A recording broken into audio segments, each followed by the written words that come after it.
अगर मैं कहूं कि एक ऐसी टेक्निक है जिसके थ्रू अगर हम पढ़ाई करते हैं तो पढ़ा हुआ हमारे को डीपली समझ में आता है और बुढ़ापे तक याद रहता है। और अगर ये बात मैं आपको बोल रहा हूं तो शायद अभी आपको मेरी बात मजाक लग रही होगी, लेकिन इस वीडियो के एंड तक आप मेरी बात से सहमत हो जाएंगे।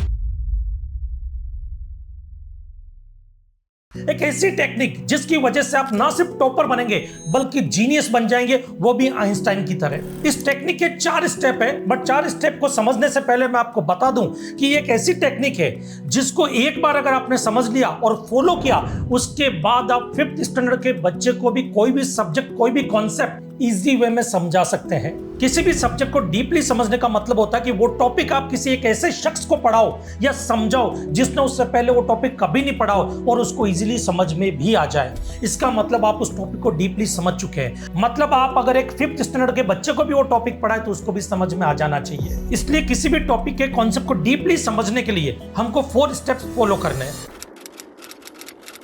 जो भी टॉपिक आपको पढ़ना है, समझना और याद रखना है, सबसे पहले आप उसको पढ़ना शुरू कर दें। पढ़ने के लिए आप खुद बुक लेकर के पढ़ सकते हैं उसे, या किसी प्रोफेसर की मदद से पढ़ सकते हैं। यूट्यूब पे कोई वीडियो या कंटेंट देख करके समझ सकते हैं, या ऑनलाइन गूगल करके उसको समझने की कोशिश कीजिए। समझने का मतलब है कि उस टॉपिक के बारे में आपको यह पता होना चाहिए कि प्रैक्टिकली वो कहाँ इंप्लीमेंट होता है, उसके प्रोविजंस या उसके कॉन्सेप्ट या उसकी थ्योरी कहाँ यूज होती है, कब यूज होती है और कैसे यूज होती है। जैसे एग्जांपल के लिए जीएसटी में एक कॉन्सेप्ट है कि हेल्थ केयर सर्विस जो डॉक्टर प्रोवाइड करते हैं उस पर जीएसटी कभी नहीं लगता।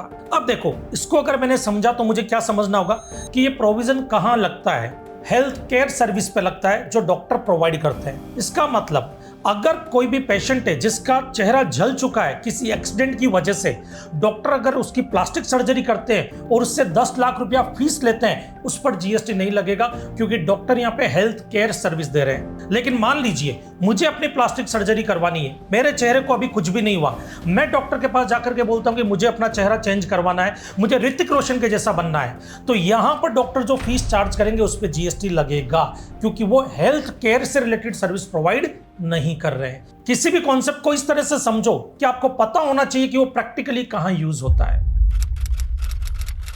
अब आपने जो भी पढ़ा और समझा उसको एक नोटबुक में इस तरह से लिखना है जैसे आप किसी को बोल बोल करके पढ़ा रहे हो और समझा रहे हो, और लिखते वक्त आपको बोल बोल करके उस नोटबुक में लिखना है। जब आप उस नोटबुक में लिखेंगे तो हो सकता है कई जगह पे कोई पॉइंट आप भूल गए, कहीं पे आप अटक गए, कहीं पे आपको समझ में नहीं आ रहा कि एक्सप्लेन कैसे करूं। इससे आपको वो गैप पता लगेगा कि कहां आप अटक रहे हैं। अब आपको गैप पता लग गया कि आप कहां अटक रहे हैं या किस पॉइंट को आप एक्सप्लेन नहीं कर पा रहे हैं, तो उस टॉपिक को वापस से पढ़ें और वापस से उसको समझें, वापस से लिखें और अब देखिए कि आप प्रॉपर एक्सप्लेन कर पा रहे हैं या नहीं कर पा रहे हैं। और ये प्रोसेस आपको तब तक करना है जब तक आपका ये पूरा गैप खत्म नहीं हो जाता। अब उस पूरे टॉपिक को एक बार आप वापस से लिखें, लेकिन इस बार आपको ध्यान रखना है कि लिखते वक्त आपकी लैंग्वेज एकदम सिंपल और इजी होनी चाहिए।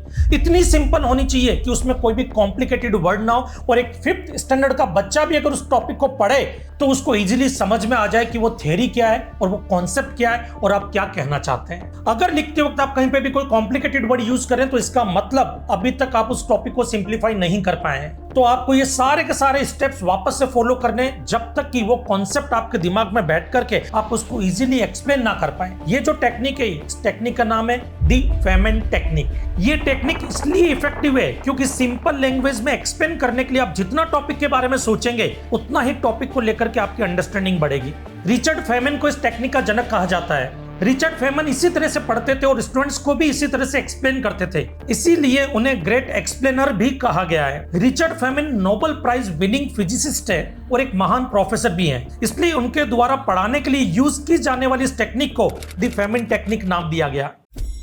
इस टेक्निक से आप किसी भी सब्जेक्ट को अच्छे से समझ सकते हैं, बट शर्त यह कि आपको ये 4 स्टेप फॉलो करने होंगे। जिस दिन आप ये 4 स्टेप फॉलो करके पढ़ना शुरू कर देंगे, आपका कॉन्सेप्ट इतना मजबूत हो जाएगा कि बुढ़ापे तक पढ़ा हुआ आपको याद रहेगा। अगर आपको हमारी ये वीडियो पसंद आए तो इसको लाइक कीजिए, शेयर कीजिए, और अगर हमारे चैनल पे नए हैं तो सब्सक्राइब करना ना भूलें। और मिलते हैं ऐसे किसी और इन्फॉर्मेटिव वीडियो में, तब तक के लिए जय हिंद, जय भारत।